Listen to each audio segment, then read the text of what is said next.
نحمده ونصلي على رسوله الكريم اما بعد فاعوذ بالله من الشيطان الرجيم بسم الله الرحمن الرحيم ان هذه تذكرة فمن شاء اتخذ الى ربه سبيلا يشاءون الا ان يشاء الله ان اللہ کان علیما حکیما يدخل من يشاء في رحمته والظالمین اعد لهم عذابا ألیما صدق اللہ العظیم رب اشرح لي صدری ويسر لي امری واحلل عقدۃ من لسانی یفقهوا قولی اللہم ربنا الہمنا رشدنا واعذنا من شرور انفسنا اللہم ارنا الحق حقا وارزقنا اتباعہ وارنا الباطل باطلا وارزقنا اجتنابہ اللہم وفقنا لما تحب وترضى آمین یا رب العالمین۔ آپ میں سے اکثر حضرات کے علم میں ہوگا کہ میری طبیعت ٹھیک نہیں ہے، 4-5 روز سے نزلے اور زکام کی شکایت تھی اور کچھ ہلکی حرارت چل رہی تھی۔ پرسوں رات بہت تیز بخار رہا، کل تھا تو میں جمعے میں بھی حاضر ہوا اگرچہ بہت نقاہت تھی۔ پھر شام کو بھی ہمارا انجمن کا ایک پروگرام تھا، میں جیسے تیسے اس میں بھی شریک ہوا۔ رات پھر بخار تیز ہو گیا تھا، 102 بخار رہا ہے، اس وقت بھی 100 درجے حرارت ہے۔ طبیعت عصر کے بعد بالکل مزمحل تھی اور آمادہ نہیں تھی درس پر، لیکن 2 چیزیں ذہن میں تھیں۔ ایک تو یہ کہ سورہ دہر تقریباً ہم پوری پڑھ چکے ہیں، صرف 3 آیات رہ گئی ہیں، اور اب چونکہ پڑھنے والا ہے، ایک بیرونی سفر درپیش ہے، تو 3 ہفتے کا شاید ناغہ بھی ہو جائے۔ اگر اللہ تعالیٰ کی طرف خاص سبب ہو جائے کہ پروگرام منسوخ ہو جائے تو بات دوسری ہے، ورنہ یہ کہ تقریباً اس کے لیے تیاری ہے۔ تو طبیعت چاہ رہی تھی کہ تسلسل کے ساتھ جو سورۃ الدہر کا درس ہوا ہے تو اسی سلسلے میں ہم اسے ختم بھی کر لیں۔ ایک خیال یہ بھی تھا کہ آپ حضرات آئیں گے، دور دور سے آپ لوگ آتے ہیں موسم کی شدت کے باوجود، تو اگر درس نہ ہو، چونکہ کل میں نے اعلان کر دیا تھا کہ انشاءاللہ درس ہوگا، تو بہت سے حضرات کے لیے بات بڑی مایوسی کی ہوتی۔ میں آج چونکہ مختصر درس رکھنا چاہتا ہوں، اس لیے تمہیداً کچھ بیان نہیں کر رہا، براہ راست جو آج کی 3 آیات ہیں انہی پر گفتگو کا آغاز کر رہا ہوں۔ ان هذه تذکرہ فمن شاء اتخذ الی ربہ سبیلا،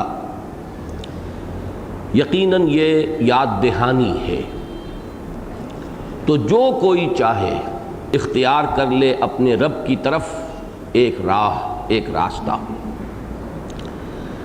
یہ آیہ مبارکہ بعین ہی انہی الفاظ میں بغیر ایک شوشے کے فرق کے سورہ مزمل میں بھی آ چکی ہے۔ سورہ مزمل کی 19ویں آیت جس پر کہ پہلا رکوع ختم ہوتا ہے وہ یہی ہے، ان هذه تذکرہ فمن شاء اتخذ الی ربہ سبیلا۔ لیکن اس سورہ مبارکہ میں اس آیہ مبارکہ کا ایک خاص مقام ہے۔ ایک تو یہ کہ اس کے بعد کی جو 2 آیات ہیں ان کے بنا پر یہ قرآن مجید کے چند مشکل ترین مقامات میں شمار کیا جا سکتا ہے۔ لیکن اس سے بھی پہلے میں آپ کی توجہ منعطف کراؤں گا اس سورہ کے آغاز میں آیت نمبر 3 پر توجہ جو ہے مرتکز کیجئے۔ انا ہدیناہ السبیل اما شاکرا و اما کفورا، ہم نے انسان کو راستہ دکھا دیا ہے۔ السبیل یہاں آیا ہے الف لام کے ساتھ، یہاں پر معین، دی وے، ہم نے تو انسان کو دی وے یعنی صراط مستقیم، سواء السبیل، سیدھا راستہ، ہم نے اسے ہدایت دے دی ہے۔ تو اگرچہ اس مقام پر بھی میں نے عرض کیا تھا کہ بہت سے مفسرین اسے خیر و شر کی پہچان یا نیکی اور بدی کا جو رجحان فطرت کے اندر رکھ دیا گیا ہے یہ اس کی طرف اشارہ سمجھتے ہیں، لیکن میں نے یہ عرض کیا تھا کہ اس آیہ مبارکہ کو جب پہلی دو آیات کے ساتھ جوڑ کر ہم نے سمجھا کہ انسان کو اللہ نے پیدا کیا ہے، یہ دنیا کی زندگی جو ہے یہ اس کے لیے ایک امتحانی وقفہ ہے۔ انا خلقنا الانسان من نطفۃ امشاج نبتلیہ، ابتلا کے لیے، امتحان کے لیے، آزمائش کے لیے، یہ ایک پیریڈ آف ٹیسٹنگ ہے۔ قلزم ہستی سے تو ابھرا ہے مانند حباب، اس دیاں خانے میں تیرا امتحان ہے زندگی۔ اس کے بعد جو کلمہ فا آیا ہے، فجعلناہ سمیعا بصیرا، اس فا نے جوڑ دیا ہے کہ پس ہم نے بنایا، یا اسی لیے ہم نے بنایا اسے سمیع اور بصیر، یعنی امتحان لیا جاتا ہے کچھ سکھا کر، کچھ تعلیم دے کر، آزمایا جاتا ہے کچھ دے کر۔ آپ کسی بچے کے رجحانات کا، میلانات کا اندازہ کرنا چاہیں، اسے 10 روپے دیجئے اور دیکھیے کہ وہ اس کو کس چیز میں صرف کرتا ہے۔ کوئی کتاب لے کر آتا ہے، کوئی چاٹ کھانے کے اندر اس کو اڑا دیتا ہے، یا اور کوئی چیز ڈیکوریشن کے لیے اپنے کمرے کے لیے لے کر آتا ہے، معلوم ہو جائے گا کہ اس کا طبی میلان کدھر ہے۔ تو آزمایا جاتا ہے کچھ دے کر، اور امتحان کا جو تصور ہمارا معروف ہے وہ یہ کہ کچھ سکھاتے ہیں، تعلیم دیتے ہیں، تب امتحان لیتے ہیں۔ تو یہاں پر کلمہ فا نے یہ مفہوم پیدا کیا ہے کہ ہم نے اسے بہت کچھ دیا ہے، بہت کچھ سکھایا ہے، یوں ہی اس امتحان گاہ کے اندر اسے داخل نہیں کر دیا۔ انا ہدیناہ السبیل، بلکہ اس سے پہلے فجعلناہ سمیعا بصیرا، جو استعدادات ہم نے دی ہیں اس میں سماعت ہے، بصارت ہے۔ پھر سماعت اور بصارت سے جو سینس ڈیٹا یہ فراہم کرتا ہے، جو معلومات کا ذخیرہ اسے حاصل ہوتا ہے، اب اپنی عقل کو بروئے کار لا کر اس سے وہ نتائج اخذ کرتا ہے، استنتاج، استنباط، استدلال کرتے ہوئے وہ معلوم سے غیر معلوم کی طرف علمی سفر جو ہے وہ طے کرتا ہے۔ یہ تو ہے کہ وہ علم کے جو انسان نے اللہ تعالیٰ نے انسان کو دیا ہے، اور بلکہ یہ کہا جا سکتا ہے یہ جبلی چیزیں یہ حیوانات میں بھی ہیں۔ میں نے شاید حوالہ دیا تھا شاہ اسماعیل شہید رحمۃ اللہ علیہ کی بڑی مارکۃ الآراء کتاب ہے، ابقات۔ شاہ اسماعیل شہید رحمہ اللہ معروف ہے صرف ایک وہابی کی حیثیت سے ہمارے ملک میں، اور بہت کم لوگوں کو معلوم ہے کہ وہ بہت بڑے صوفی بھی تھے، جیسے ان کے دادا شاہ ولی اللہ رحمہ اللہ۔ میرے اپنے اندازے کے مطابق دور صحابہ کرام کے بعد ان کی جیسی اور ان کی جتنی جامع الصفات شخصیت کوئی اور نہیں ہے، میرا اندازہ یہی ہے، واللہ عالم۔ للناس فیما یعشقون مذاہب، لوگوں کے اپنے اپنے رجحانات ہیں، شاید کسی اور شخصیت کو کوئی دوسرا شخص زیادہ اہمیت دیتا ہو۔ میرے نزدیک جامع ترین شخصیت شاہ ولی اللہ کی، وہ صوفی بھی تھے، تصوف پر بھی ان کی کتابیں ہیں، وہ متکلم بھی تھے، وہ محدث بھی تھے، بلکہ ان کا زیادہ تعارف تو ہے شاہ ولی اللہ محدث دہلوی۔ تو ان تمام اعتبارات سے جامع، معقول و منقول اور ظاہر و باطن جو جتنے پہلو ہیں دینی تعلیمات کے، ان کے جامع تھے۔ یہی معاملہ ان کے پوتے کا ہے، مجاہد بالسیف بھی تھے، اور ہتھیلی پر جان رکھ کر سکھوں کے ساتھ جہاد کیا ہے، جام شہادت نوش کیا ہے۔ لیکن یہ کہ وہ بہت بڑے فلسفی اور صوفی بھی تھے۔ ابقات انہوں نے کتاب لکھی ہے، اور ان کا کہنا یہ ہے کہ میں نے اپنے دادا کے جو مشکل رسائل ہیں فلسفیانہ موضوعات پر، ان کی تسہیل کے لیے کتاب لکھی، اور وہ کتاب خود ایسی ہے کہ اس کو پڑھتے ہوئے دانتوں پسینہ آتا ہے، آسان کام نہیں ہے اس کا سمجھنا، لیکن بڑا مختصر ہے۔ پہلا ابقہ وہ ابقات ہے، چیپٹرز نہیں ہے اس میں، ابقات، بس یہ کہ لمحات، کیونکہ شاہ ولی اللہ کتابیں ہیں لمعات، سطعات، ہمعات، اسی وزن پر انہوں نے نام رکھا ہے ابقات۔ پہلا ابقہ یہ ہے کہ انسانی علم کے 3 دائرے ہیں۔ ہمارے اس دور کے جو ریشنلسٹ ہیں، جو عقلیت پسند کہیں، عقلیت پرست کہیں، عقلیت گزیدہ کہیں، ان حضرات کے لیے انسانی علم کے صرف 2 دائرے ہیں ان کے سامنے، شاہ صاحب نے 3 دائرے معین کیے۔ پہلا دائرہ ہے علم بالحواس، آنکھ سے کان سے معلومات حاصل کرنا۔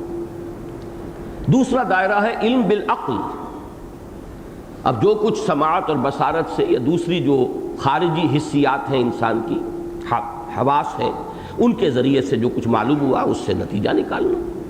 میں ابھی عرض کر رہا تھا یہ دونوں چیزیں حیوانات میں بھی ہیں، اگرچہ بہرحال درجے کا فرق ہے، کمیت کا فرق ہوگا، کیفیت کے اعتبار سے جملہ حیوانات میں یہ چیزیں موجود ہیں۔ تیسرا دائرہ ہے علم کا، علم بالقلب، وہ علم بالقلب ہے کہ جس کا اس دور کے بعض عقلیت پسند لوگ جو ہیں انکار کرتے ہیں۔ یہاں اگلی آیت میں انا ہدیناہ السبیل، ہم نے اسے راہ سجھا دی، سیدھا راستہ دکھا دیا، دکھا کر اس دنیا میں بھیجا ہے، اما شاکرم و اما کفورا، اور پھر اسے ایک اختیار دیا ہے، وہ چاہے تو شکر گزار بنے اور چاہے ناشکرہ بنے۔ اور میں نے عرض کیا تھا کہ یہاں بھی یہ 2 الفاظ جو لائے گئے، یہ نہیں کہا گیا کہ چاہے ایمان لائے چاہے کفر کرے، جیسے سورہ کہف میں آیا ہے قل الحق من ربکم فمن شاء فلیؤمن ومن شاء فلیکفر، اے نبی کہہ دیجئے یہ حق ہے تمہارے رب کی طرف سے، جو کچھ میں پیش کر رہا ہوں یہ میری اپنی گھڑی ہوئی چیز نہیں ہے، یہ کوئی ہزل نہیں ہے، قول فصل ہے، انہ لقول فصل وما هو بالہزل، وقل الحق من ربکم فمن شاء فلیؤمن ومن شاء فلیکفر، تو جو چاہے ایمان لائے جو چاہے کفر کرے۔ لیکن یہاں جو لفظ آیا ہے اما شاکرم و اما کفورا، شکر کے معنی قدردانی، کوئی چاہے تو جو اللہ نے اسے ہدایت دی ہے اس کی قدر کرے، اس سے بھرپور فائدہ اٹھائے، اس کی پیروی کرے، اس کے پیچھے چلے۔ اب دیکھیے جب یہ پیروی اور پیچھے چلنے کا لفظ میں استعمال کر رہا ہوں تو ذہن منتقل ہوا ہے دعائے ختم قرآن کی طرف، اللہم اجعلہ لنا اماما و نورا و ہدی و رحمہ، اے اللہ اس قرآن کو ہمارے لیے امام بنا دے، نور بنا دے، ہدایت بنا دے، رحمت بنا دے۔ لیکن جو کچھ قرآن مجید بیان کر رہا ہے وہ ہماری اپنی فطرت کے اندر موجود ہے، اب اگر ہم اس کی شکر گزاری کرتے، اس کی قدر پہچانتے تو اس کا اتباع کرتے، اسے اپنا امام بناتے، بجائے اپنے حیوانی تقاضوں کو اپنا امام بنانے کے، اپنی لگام جو ہے اپنی نفس امارہ کے ہاتھ میں دینے کے، اگر ہم نے اس فطری ہدایت کی قدر کی ہوتی اور اس کی پیروی کی ہوتی، اس کے پیچھے چلتے، اسے اپنا امام بناتے، اسے اپنے لیے نور بناتے، تو ظاہر بات ہے کامیابی ہوتی۔ اور جس نے کہ اس نور فطرت کو بجھا دیا، دفن کر دیا، اپنی نفس پرستیوں سے، شہوات سے، خواہشات سے اس کے اوپر پردے ڈال دیے، زنگ لگا دیا، کلا بل ران علی قلوبہم ما کانوا یکسبون، جو کمائی انہوں نے کی ہے اس سے ان کے دلوں پر زنگ آ گیا ہے، پردے پڑ گئے، محجوبون ہیں۔ تو جو شخص در حقیقت اپنی اس فطری ہدایت کی قدر کرے گا وہ ہے کہ جو ہدایت پر آئے گا اور آگے چلے گا، کامیاب ہوگا، اور جو اس کی ناقدری کر رہا ہے اصل میں وہ ہے کہ جو غلط راستہ اختیار کرتا ہے، کفر کا اور کفران نعمت کا۔ یہاں سے اب اس مضمون کو لے کر آئیے ان ھذہ تذکرہ، اس میں لفظ تذکرہ بہت اہم ہے، یقیناً یہ یاد دہانی ہے۔ یہ بارہا میں نے اس مضمون کو بیان کیا ہے کہ قرآن مجید اپنے لیے لفظ کیوں استعمال کرتا ہے کثرت کے ساتھ، یہ تو تذکرہ ہے، یہ تو یاد دہانی ہے، ذکرہ یہ تو ذکر ہے، یاد دہانی ہے، تبصرۃ و ذکرہ لکل عبد منیب۔ یہ حقائق بہت مرتبہ بیان ہو چکے ہیں، لیکن آج اس مقام کے حوالے سے اس کو اچھی طرح ذہن کی گرفت میں لائیے اور ذہن نشین کر لیجیے کہ در حقیقت یہ قرآن کا آنا یا اور کتابوں کا آنا یا انبیاء اور رسل کا مبعوث ہونا یہ تذکرہ ہے۔ تذکرہ کہتے ہیں اس کو کسی ایسی شے کا یاد کرا دینا کہ جو پہلے سے معلوم ہو۔ یاد دہانی تو اس چیز کی ہوتی ہے جو پہلے سے معلوم ہو، کسی وجہ سے وہ انسان کے شعور کی سطح سے نیچے اتر گئی ہے، کہیں اوجھل ہو گئی، آنکھ اوجھل، پہاڑ اوجھل، بہت عرصے سے ادھر ذہن منتقل نہیں ہوا، اس کا خیال نہیں آیا، وہ بالکل گویا کہ انسان کے شعور کی سطح سے بہت گہری چلی گئی ہے، اب یاد دہانی کرائی جا رہی ہے۔ یہی لفظ بنیادی قرآن کا آیت، آیت کیوں کہا؟ آیت کے معنی نشانی کے ہیں۔ یہ لفظ جو ہے بنیادی ٹرمینالوجی قرآن مجید کی بڑی اہم ہے۔ آیت، آیت کہتے ہیں نشانی کو، نشانی وہ شے ہے جسے دیکھ کر کوئی یاد آ جائے۔ جس سے ذہن منتقل ہو جائے کسی شے کو دیکھ کر کسی اور شے کی طرف، وہ اس کی نشانی ہے۔ تو در حقیقت کتب سماویہ، بعثت انبیاء، ارسال رسل، یہ سب تذکرہ کے درجے میں ہیں۔ یہ کوئی نئی بات انسان کو سکھانے کے لیے یہ چیزیں نہیں آئی ہیں، فطرت میں ہدایت موجود ہے۔ اب دیکھیے اسی سے وہ حدیث جو ہے وہ بہت اجاگر ہو کر سامنے آ جائے گی، کل مولود یولد علی الفطرہ فابواہ یہودانہ او یمجسانہ او ینصرانہ او کما قال صلی اللہ علیہ وسلم۔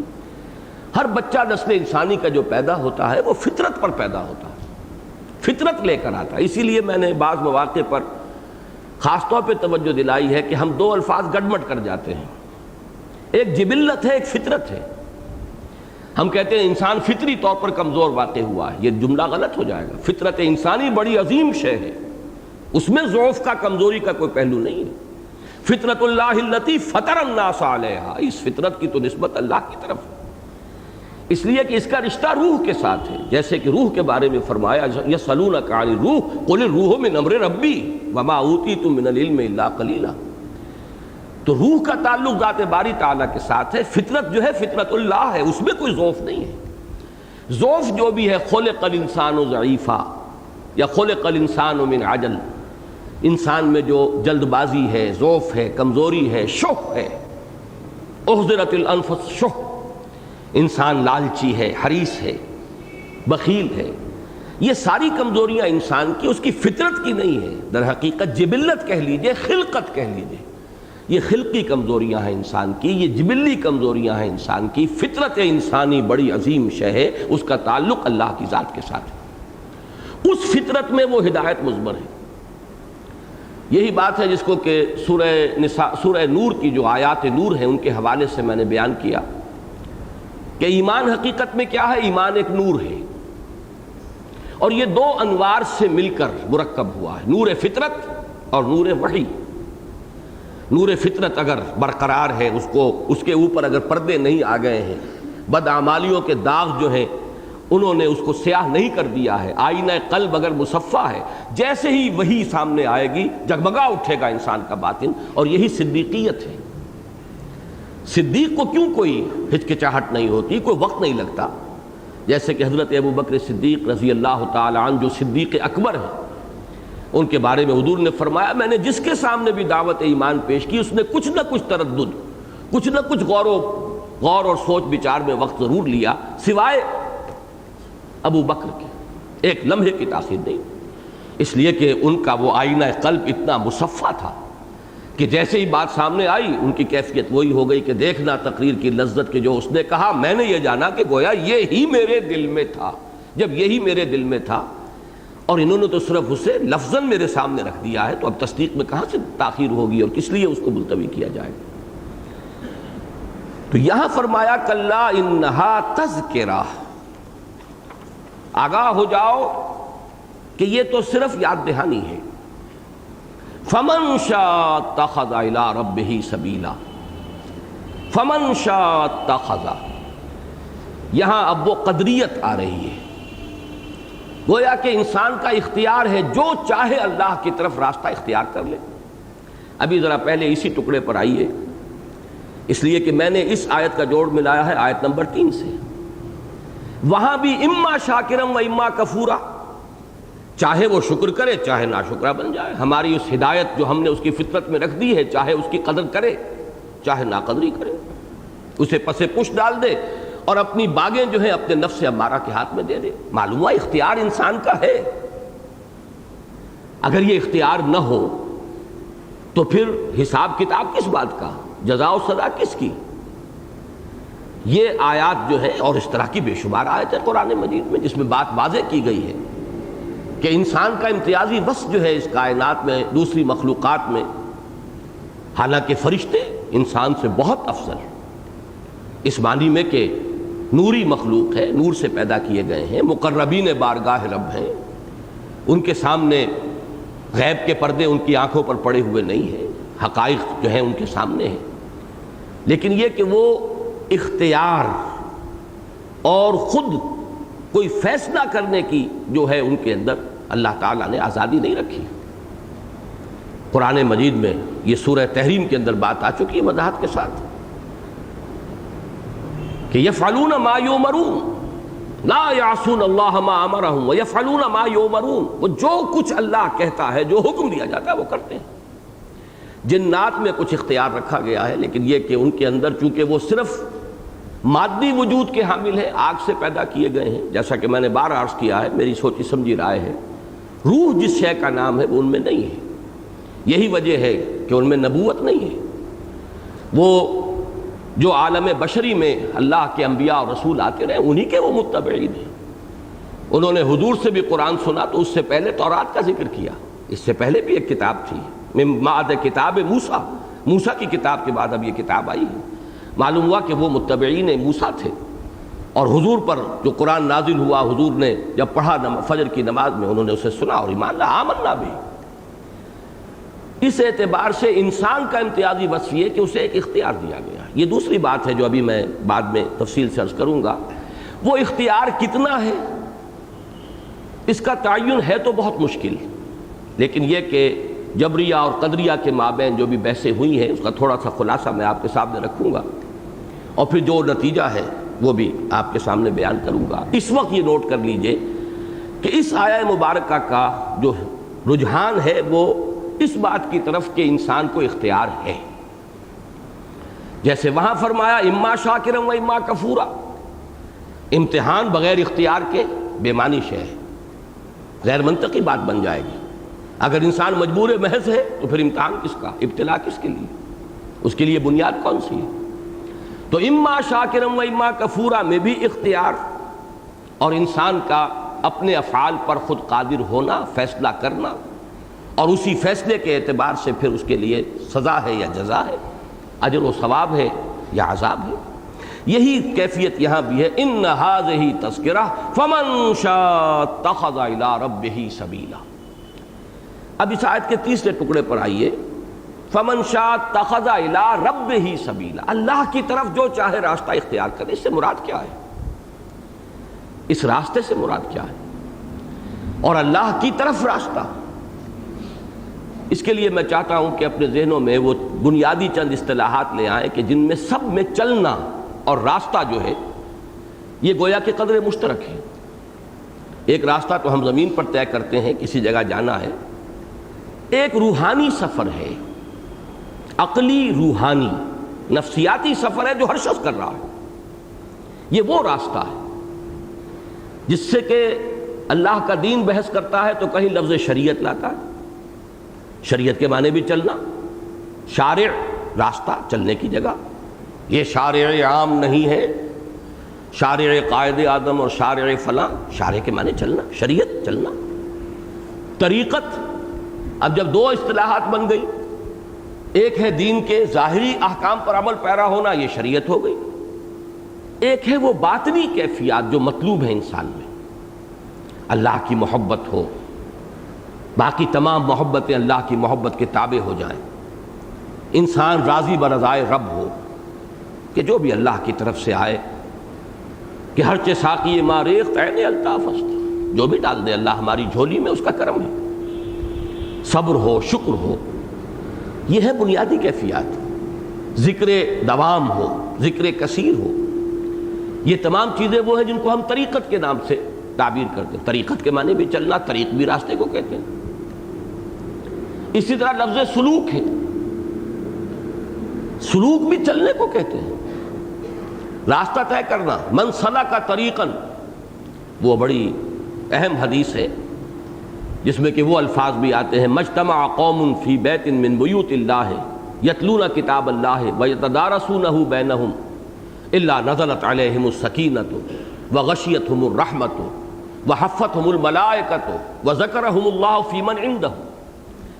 جب بھی کبھی کچھ لوگ اللہ کے کسی گھر میں سے، کسی گھروں میں سے کسی گھر میں جمع ہوتے ہیں اس مقصد کے لیے کہ اللہ کی کتاب پڑھیں اور آپس میں سمجھیں سمجھائیں، تو ان پر لازماً سکینت کا نزول ہوتا ہے اور رحمت انہیں ڈھانپ لیتی ہے، اپنے سائے میں لے لیتی ہے رحمت خداوندی، اور فرشتے ان کے گرد گھیرا ڈال لیتے ہیں۔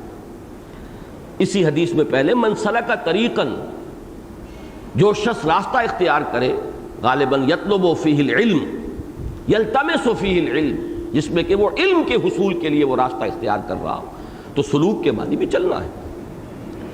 یہ ہے اصل میں وہ شے جس کے لیے ہمارے ہاں اصطلاح ہے ایک حدیث قدسی میں تقرب الی اللہ۔ ایک ہے مادی چلنا ہمارا، ہمارے کچھ ہر سفر کی کوئی منزل ہوتی ہے، کوئی شخص امریکہ جا رہا ہے، چل رہا ہے، اڑ رہا ہے ہوائی جہاز میں، لیکن یہ کہ ایک سفر ہمارا ہے باطنی سفر جو ہر شخص طے کر رہا ہے۔ یا تو وہ ہر لحظہ اللہ سے دور تر ہو رہا ہے، جیسے جیسے نفسانیت کا غلبہ ہوتا چلا جائے گا، جیسے جیسے حیوانی خواہشات کا اس پر تسلط بڑھتا چلا جائے گا، وہ اللہ سے اور دور تر ہوتا چلا جائے گا، جس کا کہ سورہ قیامہ میں ذکر آیا کلا انہم عن ربہم یومئذ لمحجوبون، محجوب ہو جائیں گے اللہ سے اس دن جس دن کے اہل ایمان اللہ کا دیدار حاصل کریں گے۔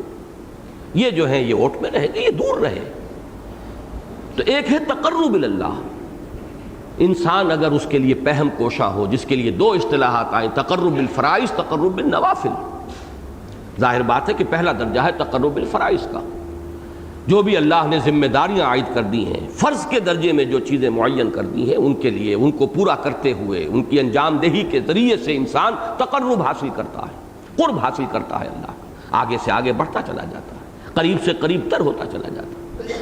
ایک حدیث میں بڑے پیارے الفاظ آئے ہیں جس میں کہ حضرت معاذ ابن جبل نے واقعہ بیان کیا ہے، غزوہ تبوک کی طرف جاتے ہوئے یا واپسی پر یہ واقعہ پیش آیا کہ حضور بھی اونٹنی پر تھے اور سارے لوگ جو ہے سواریوں پر تھے، لیکن رات بھر چونکہ سفر کیا تھا، فجر کی نماز کے بعد پھر سفر، جب تک کہ تمازت زیادہ تیز نہیں ہو جاتی تھی دھوپ کی، لیکن اونگ تھی، سب لوگ اونگ گئے، اور فتفرقت بہم رکابہم، ان کی سواریاں انہیں لے کے ادھر ادھر متفرق ہو گئی، بلکہ کہیں کوئی اونٹنی رک بھی گئی ہوگی کسی کیکر کے درخت میں منہ مارنے کے لیے، کچھ پتے کھانے کے لیے۔ حضرت معاذ بن جبل فرماتے میں لگا رہا، میں نے چونکہ ایک خاص ذہن میں دھن لگی ہوئی تھی، ایک فکر تھی کہ کبھی تخلیہ میسر آئے تو حضور سے ایک سوال کروں گا، اس کا جواب دوں گا، لہذا میں لگا رہا۔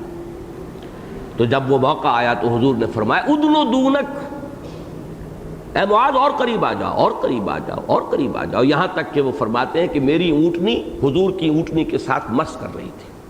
تب پھر وہ سوال کیا، وہ بات میں اس وقت تفصیل میں نہیں جانا چاہتا، بہت لمبی بات ہو جائے گی۔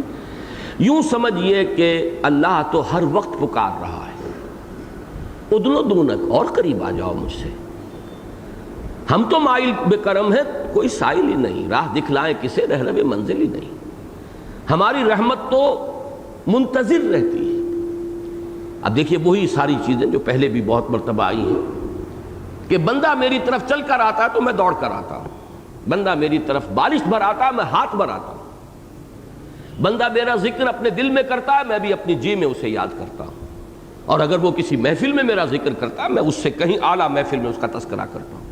وہ تو ظاہر بات ہے مقربین بارگاہ جو ملائکہ ہیں ان کی محفل ہے، ملائے اعلیٰ، اس میں اللہ ذکر کرتا ہے میرا فلاں بندہ اس وقت مجھے یاد کر رہا ہے، میرا ذکر کر رہا ہے کسی محفل میں۔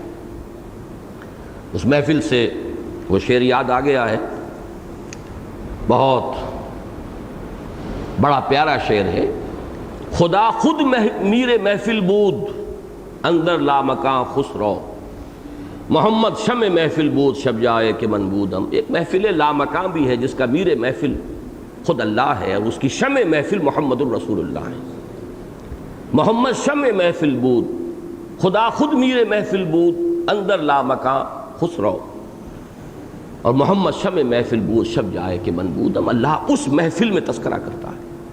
تو یہی ہے در حقیقت فمن شاء اتخذ الی ربہ سبیلا۔ افسوس یہ ہے کہ ہمارے سامنے جو مذہبی مزاج کے لوگ بھی ہیں، یہ اللہ کی طرف چلنے کا وہ راستہ جو ہے، ظاہری راستہ، شریعت کا راستہ، احکام دین پر عمل پیرا ہونے والا راستہ، یا جسے ہم کہیں کہ فرائض کی ادائیگی کے ذریعے سے تقرب کا راستہ، یہ تو ہے، جن کو بھی اللہ نے توفیق دی ہے اپنے امکان بھر کوشش کر رہے ہیں، لیکن افسوس کہ یہ جو اصل ہے سلوک اور یہ تقرب اللہ، قرب خداوندی کے حصول کے لیے کوشاں رہنا، اس کی طرف توجہ نہیں ہے۔ اور یہ بھی اصل میں شاخسانہ ہے، نتیجہ ہے اسی کا کہ یہ دور مادہ پرستی کے غلبے کا دور ہے۔ ظاہری چیزیں، محسوس چیزیں ہی ہماری توجہ اور ہمارے غور و فکر کا اصل مرکز و محور بن گئی۔ باطنی حقائق کو ہم مان لیتے ہیں، جب مسلمان ہیں مانیں گے، فرشتے کا وجود ہے مانیں گے، اللہ تعالیٰ کی ہستی کو مانیں گے، سب چیزیں مانیں گے، لیکن یہ کہ ماننا کافی نہیں ہے جب تک کہ اس کی نسبت و تناسب وہی نہ ہو، اسی درجے کا یقین بلکہ اس سے زیادہ یقین نہ ہو۔ یہ امور غیبی جو ہیں ان پر جب تک کہ انسان کا یقین اس محسوسات کے عالم میں جو اس کا یقین ہے اس سے کہیں بڑھ کر نہ ہو، اس وقت تک اصل ایمانی حقائق اور اصل ایمان کی جو لذت ہے وہ انسان کو حاصل نہیں ہوتی۔ اب آگے چلیے، وَمَا تَشَاءُونَ إِلَّا أَن يَشَاءَ اللَّهُ۔ دو آیات تو جیسا کہ میں نے عرض کیا اس سورہ مبارکہ کی، وہ اس بات کی طرف ہے کہ جو سب کے سامنے ہے، ہر شخص محسوس کرتا ہے، ہمارے اندر اختیار ہے، چوائس ہمارے ہاتھ میں ہے۔ یہ ایک باطنی ہماری خود ایک کیفیت ہے جس سے ہر شخص محسوس کرتا ہے اپنے اندر، مجھے اختیار ہے میں ادھر جاؤں یا ادھر جاؤں۔ سائل آیا ہے، اس نے ہاتھ اپنا پھیلا دیا ہے، مجھے اختیار ہے کچھ اس کے ہاتھ میں رکھوں یا نہ رکھوں، یا کوئی اور مرحلہ پیش آ گیا ہے، مجھے اختیار ہے چوز کرنے کا کہ میں ادھر جاؤں یا ادھر جاؤں۔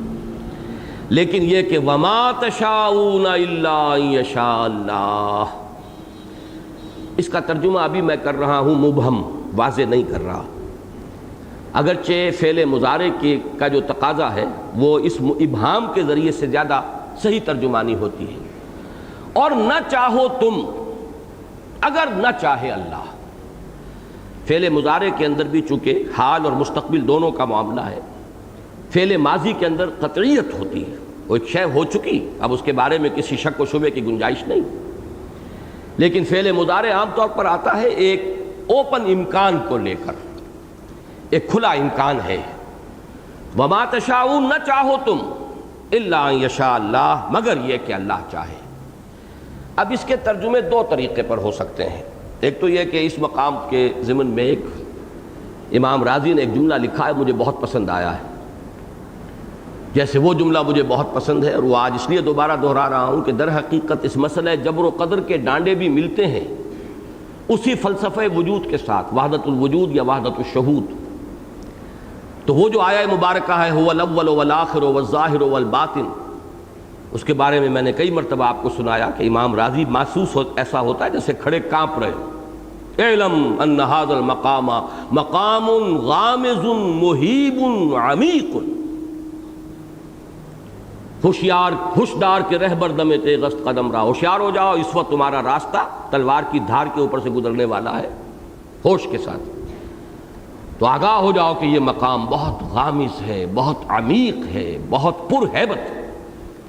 بالکل اسی طرح کا ایک جملہ لکھا ہے بہت پیارا امام راضی نے، وَعْلَمْ، آگاہ ہو جاؤ، ان هذه الآیۃ من جملۃ الآیات التي تلاطمت فیہا امواج الجبر والقدر، جان لو کہ یہ مقام بھی اور یہ آیت بھی قرآن مجید کی من جملہ ان آیات کے ہے جن میں جبر و قدر کی موجیں متلاطم ہیں۔ متلاطم کے معنی موجوں کا گڈمڈ ہو جانا، ایک موج چڑھی آ رہی ہے دوسری موج اس پر چڑھ گئی ہے، اس کا نام تلاطم ہے۔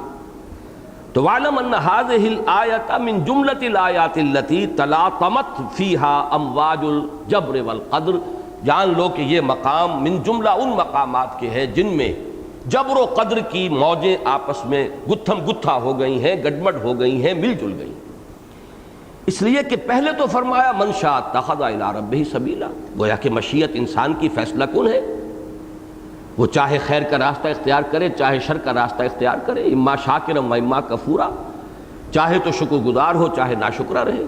یہاں فرمایا وما تشاءون، اب اس کے ترجمے دو طریقے سے ممکن ہیں۔ ایک طریقہ وہ ہوگا کہ جو قدریہ کی طرف اس کا رجحان جائے گا اور اس میں کوئی خاص اشکال بھی نہیں ہوگا، وہ آسان ترجمہ ہوگا، ترجمانی ہوگی، وہ یہ ہوگا کہ اور تمہارے چاہے کچھ نہیں ہو سکتا اگر نہ چاہے اللہ، یعنی مشیت خود انسانی جو ہے وہ اس معنی میں مطلق نہیں ہے کہ جو چاہے وہ کر گزرے، اس کائنات پر تصرف جو ہے آخری وہ تو اللہ کا ہے، اس کی قدرت مطلق ہے، اس کائنات کو جکڑے ہوئے ہے، اس کا ایک ایک ذرہ جو ہے اس کی گرفت میں ہے، کوئی پتا جنبش نہیں کرتا جب تک کہ اس کا اذن نہ ہو۔ یہ کائنات جو ہے جس کو کہ قرآن مجید بار بار اس طرح بیان کرتا ہے کہ اللہ آسمانوں اور زمین کو پیدا کر کے کہیں معطل ہو کر نہیں بیٹھ گیا، ثم استویٰ علی العرش، پھر وہ عرش پر متمکن ہوا ہے، اس کا اختیار ہے، اس کی قدرت ہے، کوئی شے اس کی قدرت سے باہر نہیں ہے، لہذا تم چاہو اور وہ شے ہو جائے یہ ضروری نہیں ہے، بلکہ کسی بھی فعل کے وجود میں آنے کے لیے دو چیزیں لازم ہیں، ایک آپ کی خواہش، آپ کا ارادہ، آپ کی مشیت، پھر مشیت ہستی اگر اذن رب ہوگا، میں چاہتا ہوں کہ اپنے ہاتھ کو اٹھاؤں، نہیں اٹھا سکتا اگر اللہ کا اذن نہ ہو،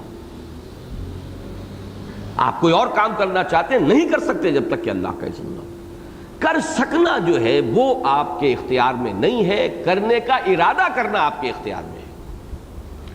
اس کو ہمارے ہاں جو معتدل حضرات ہیں، جبریہ اور قدریہ کے بین بین متکلمین کی بہت بڑی اکثریت، انہوں نے اس کو یوں تعبیر کیا ہے کہ کاسب اعمال انسان ہے، خالق اعمال اللہ ہے۔ یہ عمل ہے، میں نے اسے اٹھایا، یہ ایک عمل ہے، اس عمل کا خالق اللہ ہے۔ کتنی قوتیں ہیں کہ جو اس کے اندر، اور کتنے عناصر ہیں فطری کے جو اس کے اندر درمیان میں حائل ہوں گے۔ ہوا کا پریشر ہے، سب سے پہلے تو یہ کہ میں نے ارادہ کیا ہے، اسی وقت ہو سکتا ہے کہ فالج گر جائے، میرا ہاتھ وہیں کا وہیں رہ جائے، میرا پورا جسمانی نظام اللہ کی مشیت میں جکڑا ہوا ہے، اس کا اذن ہے تو دل دھڑک رہا ہے، اس کا اذن نہ ہو تو دل بند ہو جائے۔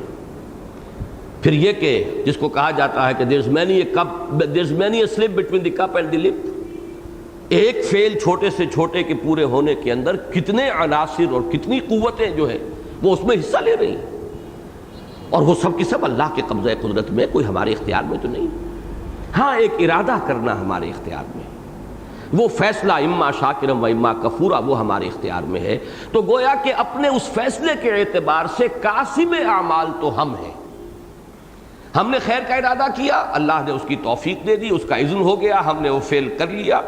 فعل اللہ کا ہے، خالق اللہ ہے، مؤثر حقیقی وہی ہے، فاعل مطلق فاعل حقیقی وہی ہے۔ وہ جملہ بھی ذہن میں تازہ کر لیجئے جو بارہا میں نے آپ کو سنایا ہے، شیخ عبد القادر جیلانی رحمۃ اللہ علیہ کا، جو انہوں نے اپنے بیٹے کے لیے جو وصایا تحریر کی تھی، اس میں یہ جملہ ہے، اے میرے بچے اس حقیقت کو ذہن نشین کر لے کہ لا فاعل فی الحقیقت ولا مؤثر الا اللہ، حقیقت میں کوئی فاعل اور کوئی مؤثر نہیں ہے سوائے اللہ کے۔ اور یہی وہ ہمارا تیسرا کلمہ جو ہے، کلمہ صوم، کلمہ تمجید، لا حول ولا قوت الا باللہ، کوئی نیکی کی اور بھلائی کی طاقت نہیں ہے، کوئی برائی کی اور شر کی طاقت نہیں ہے مگر اللہ کے اذن سے۔ یہ تو ایمان کی یوں سمجھیے کہ لازمی تقاضوں میں سے ہے۔ تو یہاں تک تو مفہوم اگر ہو کہ تمہارے چاہے کچھ ہو نہیں سکتا، آپ چاہتے ہیں کہ تہجد پڑھیں لیکن آنکھ نہیں کھلی، یا یہ کہ کوئی اور اس وقت طبیعت کے اوپر کسی اور طرح کی رکاوٹ ہو گئی، چاہا تھا، آپ نے ارادہ کیا تھا، ارادہ کر کے سوئے تھے، اس ارادے کا بھی آپ کو اجر مل جائے گا۔ آپ گھر سے نکلے اس ارادے سے کہ چوری کریں، نہیں کر پائے، موقع ہی نہیں ہوا، کہیں جو ہے کسی طرح کی رکاوٹ پیش آ گئی، چوری آپ نے نہیں کی لیکن آپ قاسم ہو گئے ہیں۔ اگرچہ یہ اللہ کا فضل و کرم ہے بہت بڑا انسان پر، جو اس کی رعایتیں ہیں، جن میں سے ایک بہت بڑی رعایت یہ ہے کہ اگر دل میں نفاق نہیں ہے تو چاہے مثبت طور پر ایمان متحقق نہ ہو، اللہ تعالیٰ اعمال کو قبول کر لیتا ہے، بہت بڑی رعایت ہے۔ ورنہ اصول تو یہ ہونا چاہیے کہ اگر دل میں ایمان حقیقی نہیں ہے تو کوئی عمل قبول نہ ہو۔ لیکن سورہ حجرات کی وہ آیت نمبر 13 جو ہے، قالت الاعراب آمنا قل لم تؤمنوا ولكن قولوا اسلمنا ولما يدخل الايمان في قلوبكم لیکن وَإِن تُطِيعُوا اللَّهَ وَرَسُولَهُ لَا يَلِدْكُم مِّنْ أَعْمَالِكُمْ شَيْئًا۔ یہ بدو کہتے ہیں ہم ایمان لے آئے، اے نبی ان سے کہہ دیجئے تم ایمان ہرگز نہیں لائے، بلکہ یوں کہو کہ ہم مسلمان ہو گئے، ہم نے اطاعت قبول کر لی، اور ابھی تک ایمان تمہارے دلوں میں داخل نہیں ہوا ہے، لیکن اگر تم اطاعت پر کاربند رہو گے اللہ کے اور اس کے رسول کی تو اللہ تمہارے اعمال میں کوئی کمی نہیں کرے گا۔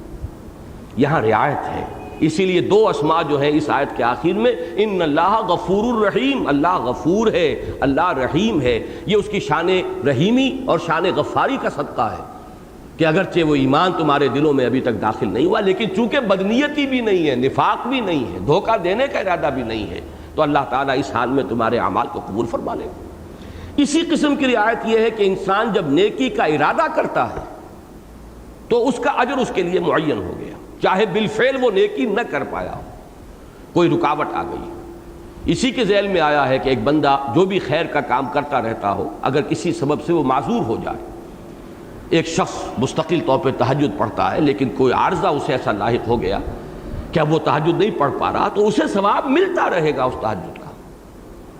کوئی شخص کسی اور خیر کے کام میں لگا ہوا ہے، پھر کوئی ایسا حادثہ پیش آ جاتا ہے کہ وہ کام نہیں کر سکتا، تب بھی اسے اس کا اجر ملے گا، اس لیے کہ اس کی نیت، اس کا ارادہ موجود ہے۔ تو نیکی کا اور خیر کا تو محض ارادے پر بھی اللہ تعالیٰ کی طرف سے اجر و ثواب ہے، لیکن بدی، کسی معصیت کے محض ارادے پر سزا نہیں ہے جب تک کہ اس کا بالفعل ظہور نہ ہو جائے۔ یہ رعایتوں میں سے ہے، ورنہ اپنے ارادے کے اعتبار سے انسان کاسب ہو جاتا ہے۔ تو ایک ترجمہ تو اس کا ہوا وما تشاءون الا ان یشاء اللہ، تمہارے چاہے کچھ نہیں ہو سکتا جب تک کہ اللہ نہ چاہے، محض تمہاری مشیت مؤثر نہیں ہے، اللہ تعالیٰ ہی اس عمل کی تخلیق فرمانے والا ہے۔ یہ چونکہ بعینہ ہی انہی الفاظ میں یہ مضمون آیا بھی ہے سورہ صافات میں، حضرت ابراہیم علیہ السلام نے جو باتیں کہی تھیں، واللہ خلقکم وما تعملون، اللہ ہی نے تمہیں بھی پیدا کیا ہے اور جو کچھ تم کرتے ہو وہ بھی اللہ ہی کی تخلیق ہے۔ تو اعمال انسانی تخلیق اللہ کی ہے، خالق اعمال اللہ ہے، کاسب اعمال انسان بن جاتا ہے اپنی نیت، اپنے ارادے، اپنے چوائس، اپنے فیصلے کی بنیاد پر۔ لیکن ذرا یہ ایسی برزخی آیت ہے کہ ایک طرف میں نے اس کا یہ ترجمہ کیا ہے کہ تمہارے چاہے کچھ نہیں ہو سکتا جب تک کہ اللہ نہ چاہے، ذرا ادھر کیجئے اس کو ٹلٹ، تو اس کا ترجمہ یہ ہوگا تم چاہ بھی نہیں سکتے اگر اللہ نہ چاہے۔ اب یہاں وہ جبر محض آ گیا، تمہاری مشیت بھی کوئی خود مختار شے نہیں ہے، یہ مشیت بھی مشیت الہی کے تابع ہے۔ اب دیکھیے انسان کی مشیت، انسان کا ارادہ، ایک تو یہ ہے کہ اس کی مشیت ہے، اللہ کی توفیق ہے، اللہ کا اذن ہے، اب اس سے وہ بات پوری ہو گئی۔ لیکن یہاں یہ ہے کہ تم چاہ بھی نہیں سکتے جب تک کہ اللہ نہ چاہے۔ یہ ہے در حقیقت وہ بات جس کے اعتبار سے کہہ رہے ہیں امام راضی کہ وَعْلَمْ أَنَّ هَذِهِ الْآيَةَ مِنْ جُمْلَةِ الْآيَاتِ الَّتِي تَلَاطَمَتْ فِيهَا أَمْوَاجُ الْجَبْرِ وَالْقَدْرِ، یہاں جبر اور قدر کی امواج ایک دوسرے میں پیوست ہو گئی، تلاطم ہے۔ اب میں چاہتا ہوں کہ اس کا ذرا آپ ایک تھوڑا سا جو صورتیں ہم پڑھ رہے ہیں ان دنوں، 29ویں پارے کی یہ 10ویں صورت ہے جو ہم نے پڑھی ہے، اس میں ایک تدریجی ارتقاء ہوا اس مضمون کا، جہاں جو کہ اس آیت اس مقام پر آ کر اپنی تکمیل کو پہنچا۔ جیسے کہ میں نے ابھی اشارہ کیا، سورہ مزمل میں آیت آ گئی ان ھذہ تذکرہ فمن شاء اتخذ الی ربہ سبیلا، یہ آیت تو بعین ہی وہاں موجود ہے۔ اب ذرا سورہ مدثر کا وہ آخری حصہ نکال لو۔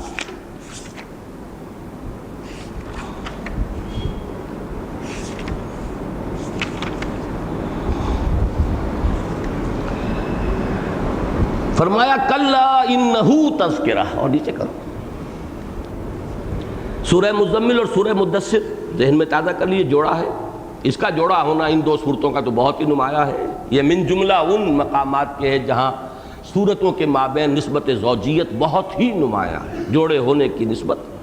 یا ایھا المزمل یا ایھا المدثر، پھر اگلی آیت قم، بس یہاں سے اب فرق ہو گیا، ایک ہے رات کا قیام قم اللیل الا قلیلا، ایک ہے دن کا قیام کمر کس لو قم فانذر، اب دعوت تبلیغ اس کے اوپر اپنی پوری توجہ کو مرتکز کر دو پوری قوت کے ساتھ۔ یہاں سے وہ راستے جدا ہوئے ہیں۔ لیکن اب اس میں یہاں بھی دیکھیے کہ سورہ مزمل کا پہلا رکوع ختم ہو رہا ان ھذہ تذکرہ فمن شاء اتخذ الی ربہ سبیلا۔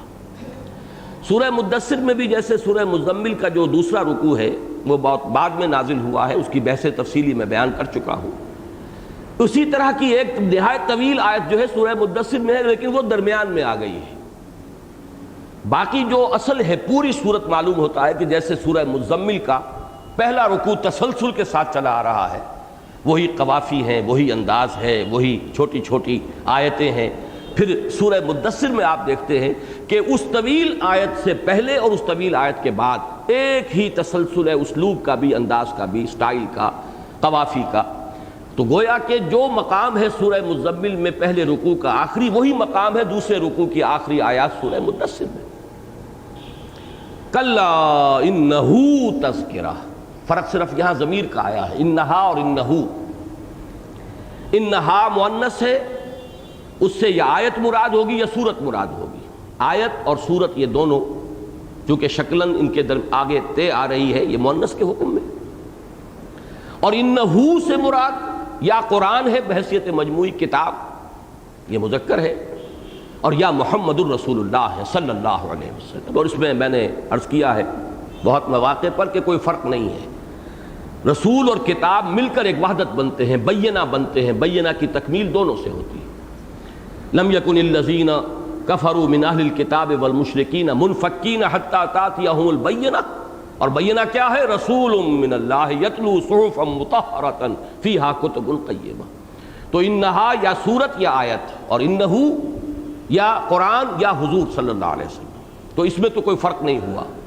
کلا انہو تذکرہ فمن شاء ذکرہ، جو چاہے اس سے نصیحت حاصل کر لے۔ لیکن پھر وہی وما یذکرون الا ان یشاء اللہ، یہ نصیحت حاصل نہیں کر سکیں گے مگر یہ کہ اللہ چاہے۔ یہاں جو میں نے یہ جو دو رخ بیان کیے تھے، اس میں سے دوسرا رخ معین ہو گیا، یعنی چونکہ یہاں پہ مشیت کا لفظ نہیں آیا، وما یشاؤون الا ان یشاء اللہ نہیں آیا، بلکہ وما یذکرون الا ان یشاء اللہ۔ تذکر ایک فعل ہے، فعل نہیں وجود میں آ سکتا جب تک کہ اللہ نہ چاہے۔ گویا کہ میں نے یہاں ترجمہ کیا ہے کہ تمہارے چاہے کچھ نہیں ہو سکتا جب تک کہ اللہ نہ چاہے۔ یہ مضمون ارتقا کرتے ہوئے سورہ مزمل سے سورہ مدثر میں تو اس مقام پر آیا۔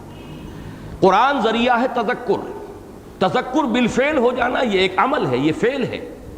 اس فعل کا معاملہ دار و مدار صرف اللہ تعالیٰ کی مشیت پر ہے۔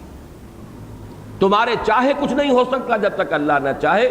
قرآن تذکرہ ہے یا محمد الرسول اللہ صلی اللہ علیہ وسلم مجسم یاد دہانی ہے، لیکن بالفعل تذکر کسی کا یہ اللہ کی مشیت کے بغیر نہیں۔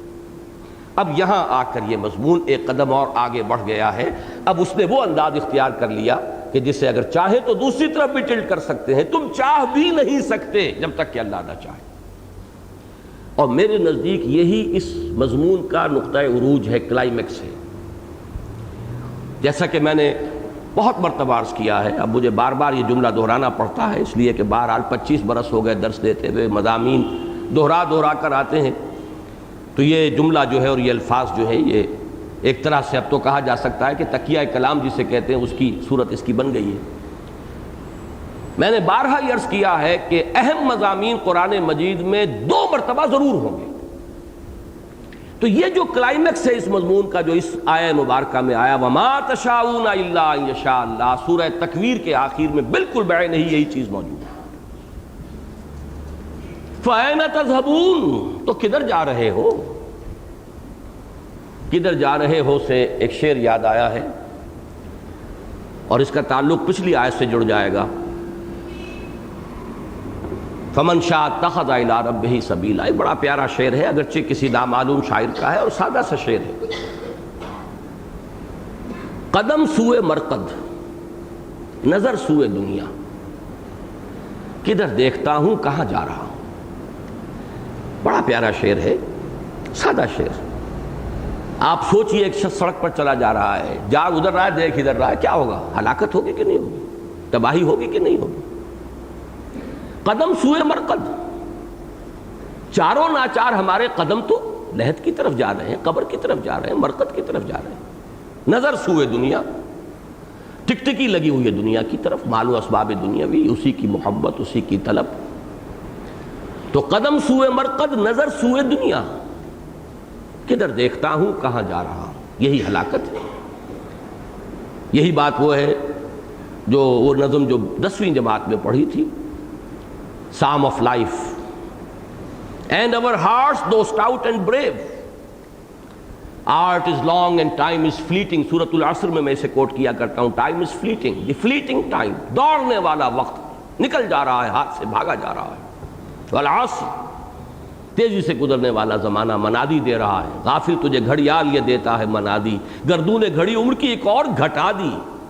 تم سمجھ رہے ہو کہ اب میں 50 برس کا ہو گیا، عمر زیادہ ہو گئی، عمر تو کم ہو گئی، ایک سال اور جو ہے جیسے سالگرہ ہوئی عمر میں ایک سال اور کم ہو گیا، بڑھا تو نہیں۔ Art is long and time is fleeting and our hearts though stout and brave۔ اس وقت تو جسم ہے، جوانی ہے، توانائی ہے، دل بڑے قوی ہیں۔ And our hearts though stout and brave still like muffled drums are beating funeral marches to the grave۔ دل کی ہر دھڑکن ہمیں اپنی قبر سے قریب تر کر رہی ہے۔ جیسے کہ فوجی کوئی بڑا جرنیل ہو اور اس کا جب جنازہ چلتا ہے تو بیٹ آف دی ڈرم کے ساتھ ساتھ وہ جنازہ جو ہے اس کی گریو کی طرف بڑھتا ہے۔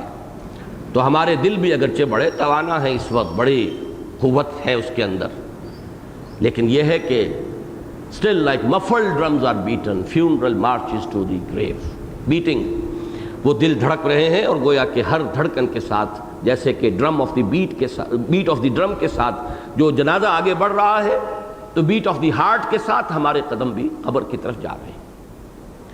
تو فرمایا فَأَيْنَ تَذْهَبُونَ، یہ سورہ تکویر، کدھر جا رہے ہو، ہوش میں آؤ۔ فَأَيْنَ تَذْهَبُونَ إِنْ هُوَ إِلَّا ذِكْرٌ لِّلْعَالَمِينَ۔ اب دیکھیے یہاں پھر وہ ضمیر جو ہے وہ آ گئی ہے مذکر کی، ہٹا دیا وہ مقام۔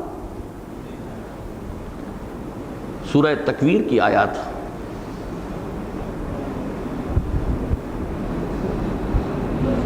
ہے، اچھا تکویر کی آیات بن نہیں سکیں آج، ہمارا وہ فوٹو اسٹیٹ کی مشین ٹھیک نہیں تھی، بہرحال وہ جو شاید یاد ہوں گی۔ فَأَيْنَ تَذْهَبُونَ إِنْ هُوَ إِلَّا ذِكْرٌ لِّلْعَالَمِينَ۔ اب دو آیتیں میں کوٹ کر چکا ہوں جس میں انہا آیا، سورہ مدثر میں انہو تھا، یہاں پھر وہ انہو آ گیا۔ فَأَيْنَ تَذْهَبُونَ، کہاں جا رہے ہو؟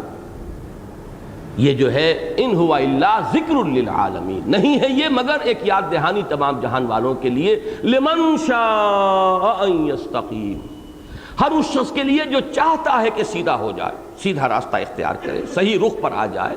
وما تشاءون الا ان یشاء اللہ رب العالمین، اور تم نہیں چاہ سکتے یا تمہارے چاہے کچھ نہیں ہو سکتا جب تک کہ نہ چاہے اللہ جو تمام جہانوں کا پروردگار ہے۔ اختیار مطلق تو اسی کے ہاتھ میں ہے۔ یہ ہے اس جبر و قدر کی موجوں کا آپس میں گڈمڈ ہو جانا۔ اس ضمن میں اب چند باتیں آپ سے عرض کر دوں۔ ہمارے ہاں اس موضوع پر چونکہ قرآن مجید میں بہت سی آیات وہ ہیں کہ جو اس بات کی طرف اشارہ کرتی ہیں کہ انسان خود فیصلہ کرتا ہے، خود عمل کرتا ہے، یہی وجہ ہے کہ جزا و سزا کا مستوجب ہے، چاہے صحیح راستہ اختیار کرے تو اس کے لیے ثواب ہے، جزا ہے، غلط راستہ اختیار کرے گا تو عذاب ہے، سزا ہے۔ لیکن ساتھ ہی اللہ کی قدرت کاملہ، اللہ کی مشیت، یوں سمجھیے کہ مشیت مطلقہ، اس کا فیصلہ وہی ہے کہ جو کرتا ہے، فاعل حقیقی وہی ہے، فاعل مطلق وہی ہے، قادر مطلق وہی ہے۔ تو یہ آیات ہیں۔ مولانا مودودی نے جو کتابچہ لکھا ہے، رسالہ کہیے، مسئلہ جبر و قدر پر بڑی تفصیل سے انہوں نے قدریہ کا مسلک اور اس کے لیے قرآن مجید کی آیات جن سے وہ استدلال کرتے ہیں، جبریہ کا مسلک اور جو آیات قرآن مجید کی ان کی رخ کی طرف جس کا اشارہ ہے اور وہ جبریہ کی طرف جو ہے استدلال جو ہے انہیں اس سے ملتا ہے، وہ ساری تفصیل دے دی ہے۔ میں اس تفصیل میں اس وقت نہیں جانا چاہتا۔ البتہ یہ جان لیجئے کہ اس بحث کا آغاز ہو گیا تھا تابعین ہی کے دور میں۔ صحابہ کرام کے بارے میں یہ بات ہمارے سامنے رہنی چاہیے، ان کا مزاج بالعموم فلسفیانہ نہیں تھا، خاص طور پر منطقی فلسفہ جو ہے، منطق کی بنیاد پر فلسفہ، بال کی کھال اتارنا، منطق جو ہے قرآن مجید کا بھی عام اسلوب منطقی نہیں ہے اور صحابہ کا انداز بھی منطقی نہیں تھا۔ نمبر دو یہ کہ ان کے طباع پر عمل کا، فعالیت کا غلبہ تھا، جو بات واضح ہو گئی ہے کر گزرو۔ باقی قرآن مجید کی بہت سی آیات ایسی ہیں کہ بس جو اس سے اصل جو سبق ہے وہ لے لینا چاہیے، باقی زیادہ گہرائیوں میں جانے کی ضرورت نہیں۔ اس میں اللہ کی عظیم حکمت تھی۔ تاریخ انسانی کا عظیم ترین معجزہ ہے جو رونما ہوا ہے. کل 20 برس میں عظیم انقلاب برپا کیا محمد الرسول اللہ صلی اللہ علیہ وسلم. اس کے لیے ضرورت ایک ایسی قوم کی تھی، کوئی ایسی ہی قوم جو ہے اس کا آلہ بن سکتی تھی، ذریعہ بن سکتی تھی، جس میں یہ منطقیانہ منہ شگافیوں کا مزاج ہی نہ ہو، ذوق ہی نہ ہو، بلکہ وہ ایک بات کو سمجھے، دل گواہی دے کہ حق ہے، فطری اسلوب، فطری استدلال، اس سے جو بات سمجھ میں آ گئی اب کر گزرے. ہرچہ باد آباد ماں کشتی دراب انداختے. ایک مضمون بڑا پیارا لکھا تھا چشتی صاحب نے اسی موضوع پر کہ صحابہ کا یہ مزاج تھا، لہذا یہ بحثیں وہاں تھی نہیں. اللہ تعالیٰ خالق خیر ہے یا خالق شر بھی ہے؟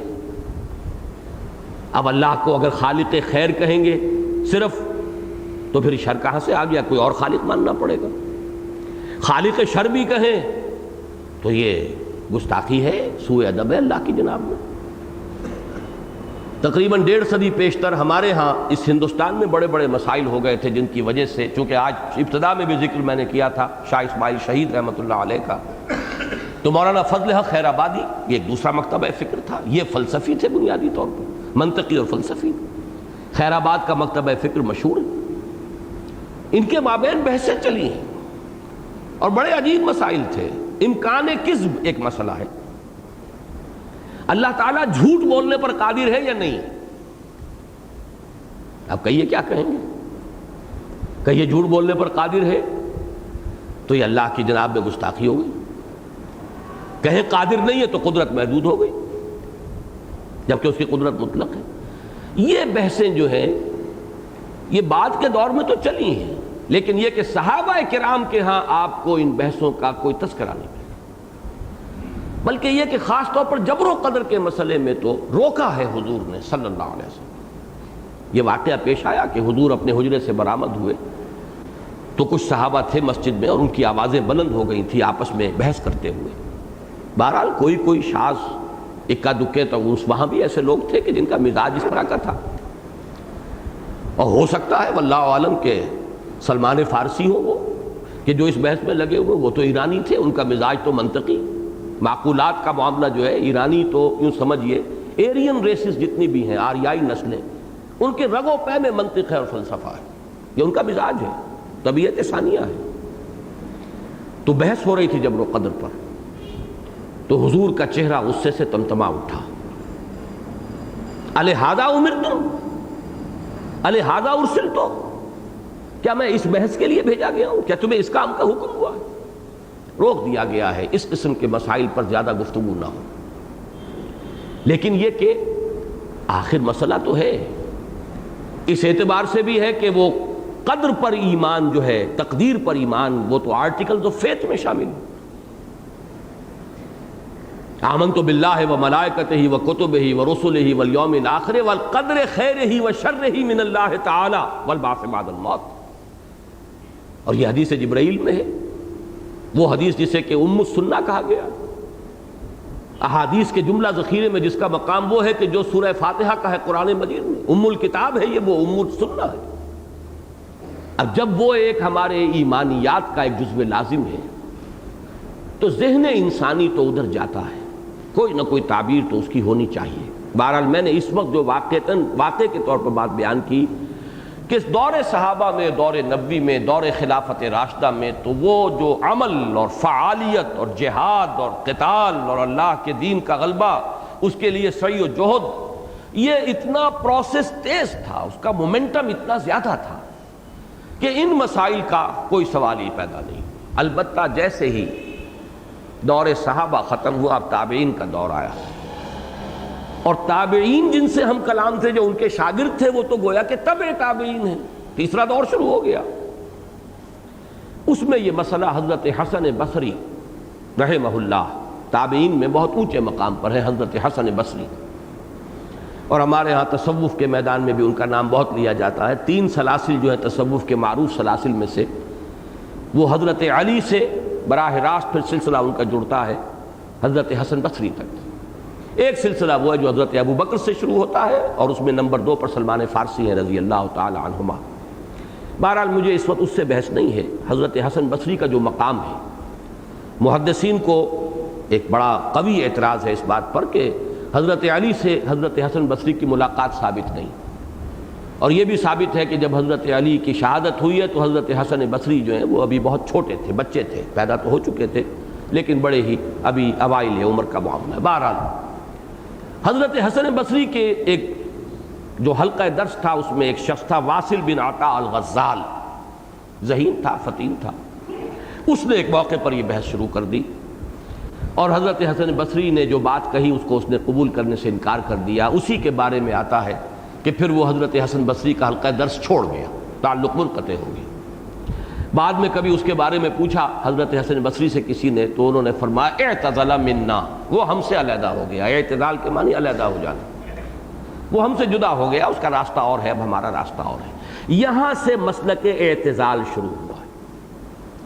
واصل بن عطا الغزال کا موقف یہ تھا کہ انسان اپنے فعل کا خود اختیار رکھتا ہے، قادر ہے، فعل کرتا بھی وہ خود ہے، اپنے فعل کا خالق بھی وہی ہے، یہی وجہ ہے کہ جزا و سزا کا مستوجب ہے، فعل کا ارادہ بھی اس کا ہے، فعل عملاً بھی وہ کرتا ہے، لہذا اگر خیر ہے تو جزا کا اور ثواب کا، اگر شر ہے تو عذاب کا اور سزا کا مستوجب ہے۔ اس سے اب آگے ہوتا یہی ہے کہ جب اس قسم کے مباحث جو ہیں جب شروع ہو جائیں تو پھر اس پر ردے جو ہیں وہ چڑھتے چلے جاتے ہیں۔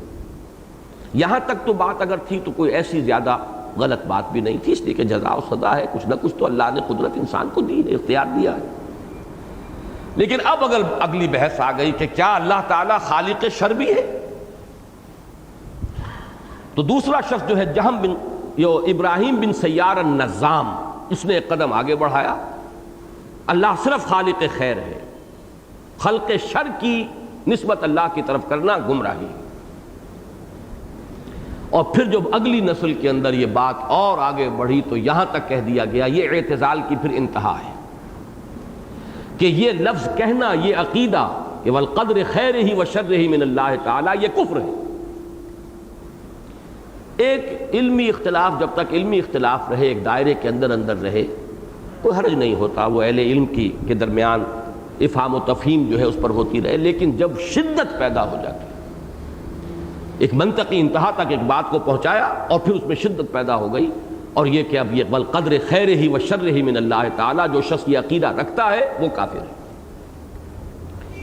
اس کے برعکس جو ہے، اب ظاہر بات ہے جہاں پر بھی کوئی عمل ہوگا to every action there is an opposite and equal reaction.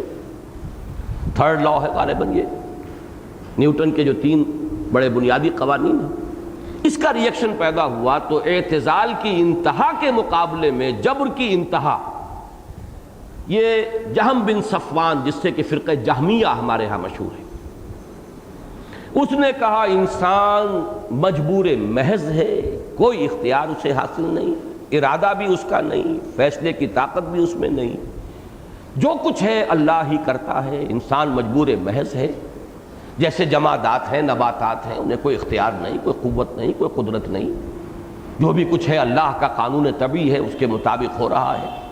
انسان کو بھی اللہ نے ایک آلہ بنایا ہوا ہے اپنا، کرتا ہے جو چاہتا ہے، خود کرتا ہے۔ وہ جو میر کا شعر آپ کو بھی یاد آ گیا ہوگا، ناحق ہم مجبوروں پر یہ تہمت ہے مختاری کی، چاہے ہیں سو آپ کرے ہیں، ہم کو عبث بدنام کیا، یہ تو اللہ ہی کر رہا ہے۔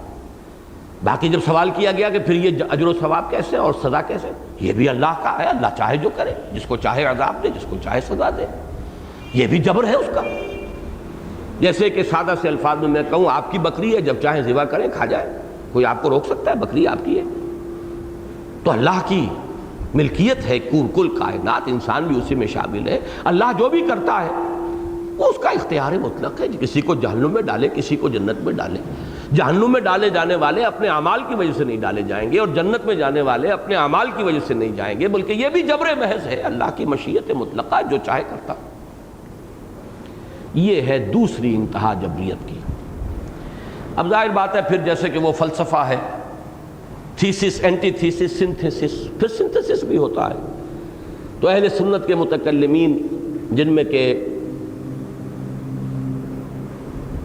بہت مشہور ہے امام ابو الحسن اشعری، اشاعرہ کا عقیدہ، ایک اور امام ماتریدی، ان کے بھی دونوں کے درمیان تھوڑا تھوڑا فرق ہے، لیکن یہ کہ وہ مضمون یہ ہے کہ انسان کاسب ہے، فیصلہ کرنے کا اختیار اللہ نے اسے دیا ہے، البتہ یہ کہ خالق اعمال انسان نہیں، کچھ کر نہیں سکتا جب تک کہ اللہ کا اذن نہ ہو۔ یہی میں سمجھتا ہوں کہ معتدل مسلک ہے اہل سنت کا۔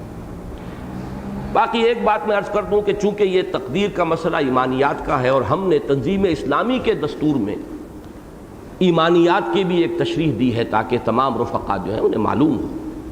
بعض دوسری دینی تحریکوں میں بھی وہ بحث جہاں تک کلمہ طیبہ لا الہ الا اللہ محمد الرسول اللہ، اس کے تقاضے کیا ہیں، مقتضیات کیا ہیں، ان پر تو تفصیلی بحث ہوئی ہے اور ہم نے اس سے استفادہ بھی کیا ہے، اس میں کچھ اضافے کیے ہیں۔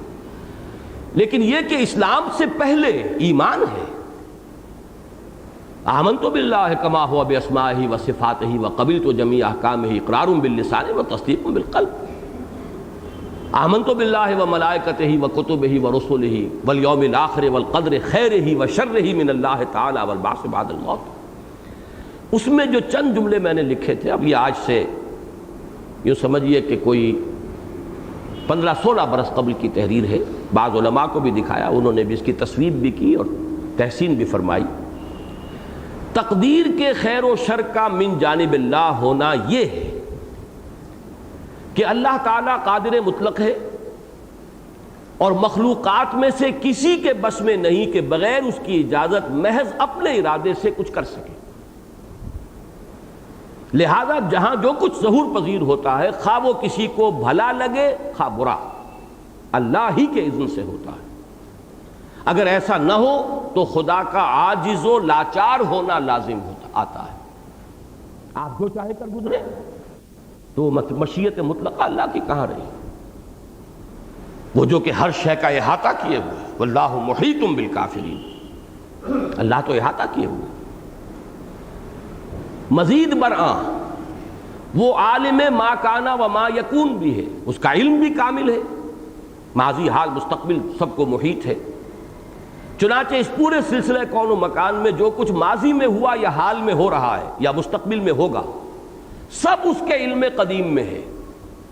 اسے معلوم ہے کیا ہوگا، اس کے معلوم اسے علم ہے کہ میں کل کیا کروں گا۔ دیکھیے قدریہ جو ہیں وہ ادھر جاتے ہیں، چنانچہ اہل تشیع کا اور بعض معتزلہ کا یہ عقیدہ ہے، اہل تشیع نے تو اس کو باقاعدہ اپنے عقائد کی جو ہے بنیادی فہرست میں شامل کیا۔ ایک یہ کہ اللہ پر عدل واجب ہے، اللہ پر واجب ہے کہ عدل کرے، جبکہ اہل سنت کا موقف یہ ہے کہ ہم یہ مانتے ہیں جانتے ہیں کہ اللہ عدل کرے گا، لیکن اللہ پر عدل واجب نہیں ہے، اس کی مشیت مطلق ہے، کوئی شے اس کے اختیار مطلق کو لمٹ کرنے والی نہیں۔ اسی طریقے سے ایک اصطلاح ہے اہل تشیع کے ہاں، اللہ کو بدا بھی ہوتا ہے، اور بدا سے مراد کیا ہے؟ کوئی شے جب ظہور پذیر ہوئی تب اللہ کے علم میں آئی۔ اور بدقسمتی سے علامہ اقبال نے بھی کچھ اس کی طرف اپنے لیکچرز میں رجحان شو کیا ہے کہ future is an open possibility, امکان مطلق ہے، اور اللہ کا جو علم قدیم ہے اس کی کچھ کمی جو ہے علامہ اقبال کے ایک خطبے کے اندر اس کا استخفاف جو ہے وہ اس کی طرف رجحان ہے۔ بہرحال یہاں ہم نے جو کچھ لکھا ہے اس کو سنیے۔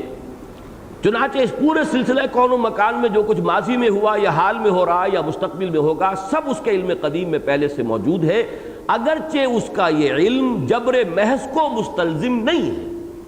یہ ہے جملہ اصل میں کہ جس کو سمجھنا چاہیے، اور اسے میں ایک سادہ سی مثال سے سمجھایا کرتا ہوں، چونکہ یہ بحث چھڑ گئی ہے، میں چاہتا ہوں کہ اب اشکال آپ کا حل ہو کسی طریقے سے۔ آخری جملہ بھی پڑھ لیجئے، پھر میں اسے واضح کروں گا۔ گویا ایمان بالقدر دراصل اللہ تعالیٰ کی دو صفات یعنی قدرت اور علم کے مضمرات اور مقدرات ہی کو ماننے کا نام ہے۔ اللہ کا علم کامل، اللہ کی قدرت کامل، قدرت مطلقہ، علم مطلق، ان دونوں پر یقین کا نام ایمان بالقدر ہے۔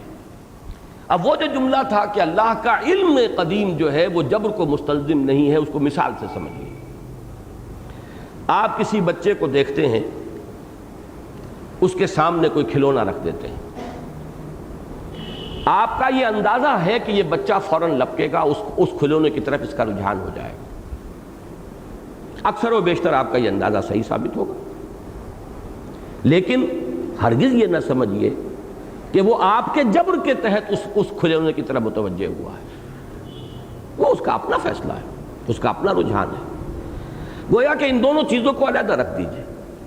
ایک ہے علم، پری نالج، پہلے سے کسی شے کا علم ہونا، ایک ہے پری ڈیٹرمینیشن، جبر محض۔ ان دونوں کو علیحدہ کر دیں تو مسئلہ حل ہو جائے۔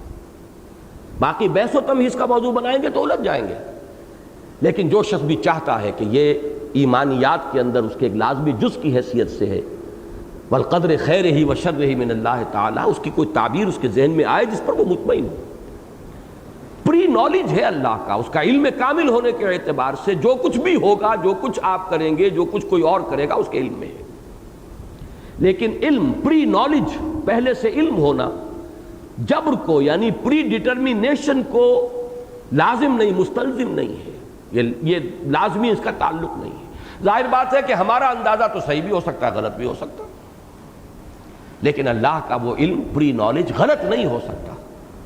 لیکن اس کو پھر اس درجے میں انٹرپریٹ کرنا کہ گویا کہ انسان مجبور ہے، یہ ہے در حقیقت کے جو غلطی ہے۔ بس اس تھوڑے سے باریک سے فرق کو جو ہے معلوم رکھنا چاہیے۔ البتہ آج میں ایک بات اور عرض کرنے کی جرات کر رہا ہوں۔ میں نے یہ جملہ لکھا بھی تھا، انسان جتنا جاہل و غافل اور محجوب عن الحقائق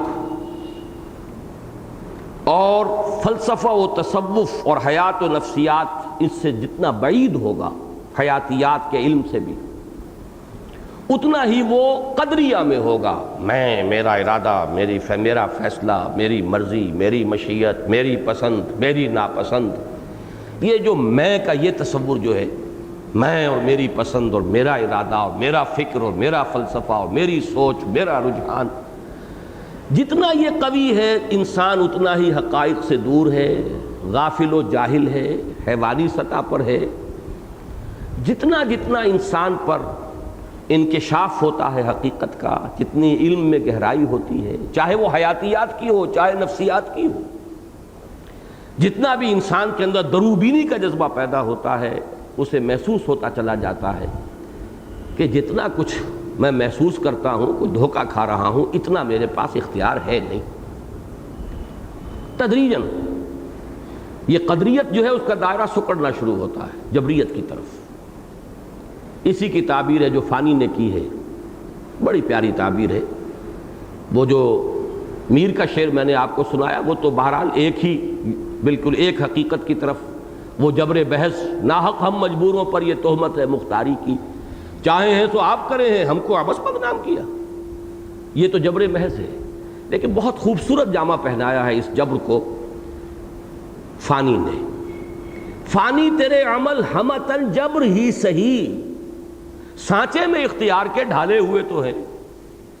ایک سانچہ تو اختیار کا ہے اوپر، تمہیں محسوس تو ہوتا ہے کہ میں کر رہا ہوں، میری مرضی ہے، میرا فیصلہ ہے، میری پسند ہے، میری یافت ہے، میرا علم یہاں تک پہنچا ہے، میں نے اس حقیقت کو ڈگ آؤٹ کیا ہے، تلاش کیا ہے۔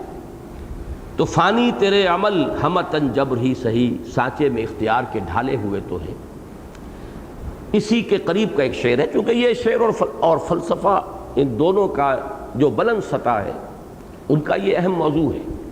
اور اس کے ڈانڈے پھر میں آج عرض کر دوں، جیسا شروع میں عرض کیا تھا، یہ فلسفہ وجود، ماہیت وجود، وجود مطلق، وجود قدیم، وجود حادث، وجود مطلق، وجود محدود، واجب الوجود، ممکن الوجود، یہ بڑی لمبی چوڑی بحثیں ہیں، جس کے اندر آخری بات جو ہے وہ وحدت الوجود یا وحدت الشہود، دو میں سے ایک کے سوا کوئی چارہ نہیں۔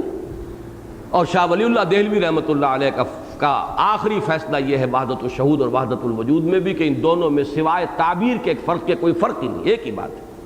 جو بات کہی ابن عربی نے اور جو بات کہی حضرت مجدد نے رحمہم اللہ، دونوں کا مفاد، دونوں کا اصل جو نتیجہ وہ ایک ہی۔ بہرحال یہ دونوں مسائل جو ہیں فلسفیانہ مسائل ہیں، باہم گتھے ہوئے ہیں۔ اس اعتبار سے ایک شعر اور آپ کو سنا رہا ہوں، مجھے نہیں معلوم کس کا شعر ہے، وہ بھی جیسے وہ شعر میں نے آپ کو سنایا سادہ سا ہے کہ قدم سوئے مرقد نظر سوئے دنیا، کدھر دیکھتا ہوں کہاں جا رہا ہوں۔ اسی طرح کا ایک شعر ہے کہ بقدر پیمانہ تخیل سرور ہر شے میں ہے خودی کا، اپنا اپنا ایک پیمانہ تخیل ہے، اس کے اعتبار سے ہر شے کے اندر خودی کا ایک احساس ہے، اور یہ بڑا سرور انگیز احساس ہے۔ میں میری پسند، میرا فیصلہ، میرا اختیار، میرا اکتساب۔ بقدر پیمانہ تخیل سرور ہر شے میں ہے خودی کا، اگر نہ ہو یہ فریب پہم تو دم نکل جائے آدمی کا۔ ہے یہ فریب پہم۔ یہ میں ابھی دوسری بات، انتہا والی بات کے لیے میں نے یہ چیزیں آپ کے سامنے رکھی ہیں کہ جتنا آپ غور کریں، اب آج ہماری حیاتیات کا جو علم ہے جہاں تک پہنچ چکا ہے، جینز کا تصور، ہماری شخصیت، ہماری حیت، ہماری شکل، ہمارا رنگ، ہمارا روپ، ہمارے یہ نقش و نگار، ہم یہ سب کچھ، اور جس طرح یہ ظاہری شے انہی جینز کے اندر ہے، ویسے ہی ہمارا مزاج، ہماری افتاد طبع، ہمارے میلانات، ہمارے رجحانات، سب کے سب انہی جینز کے اندر موجود ہیں۔ اب تو جینیٹکس جو ہے وہ انجینئرنگ کے دور میں جا رہی ہے۔ اب انسان جو ہے جینز کو بدلنے کے لیے کوشش کر رہا ہے کہ اپنی مرضی کے انسان بنا سکے، اس لیے کہ جینز جو ہے ان کو ڈسٹرب کر کے ان کے اندر کوئی نئی حیت اور نئی کیفیت، نیا امتزاج پیدا کر کے نئے اپنی پسند کے انسان بنا سکے۔ یہ وہی دجالیت کا فتنہ ہے جو اس انتہا تک جا رہا ہے کہ یہ تمام جو قواعد فطریہ ہیں اور قدرتی جتنے یہ فورسز ہیں، یہ انسان کا اختیار اور اقتدار بڑھتے بڑھتے یہاں تک پہنچے۔ اب جینیٹکس نے تو آ کر ایسا اس معاملے کو، جیسے میکڈوگل کا نظریہ ہے کہ وہ کہتا ہے کہ انسانی شخصیت کیا ہے،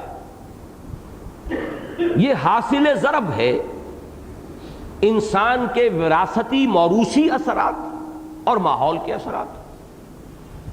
ایک تو سانچہ ہے جو قرآن نے اس کے لیے بڑا پیارا لفظ استعمال کیا ہے، سورہ بنی اسرائیل کے درس میں اس کو تفصیل سے بیان کر چکا ہوں۔ شاکلہ کسے کہتے ہیں؟ شاکلہ شکل سے بنا ہے، کوئی صورت گری کرنے والی، شکل دینے والی، جیسے کہ آپ مولڈ ایک بنا لیتے ہیں، اب اس کے اندر آپ جو ہے پگھلا ہوا جو ہے وہ ڈالتے رہتے ہیں، لوہا ہو یا جو بھی کچھ ہو، وہ شکل تو لامحالہ اختیار کرے گا اس مولڈ کی، پیٹرن بھی اس کو کہتے ہیں۔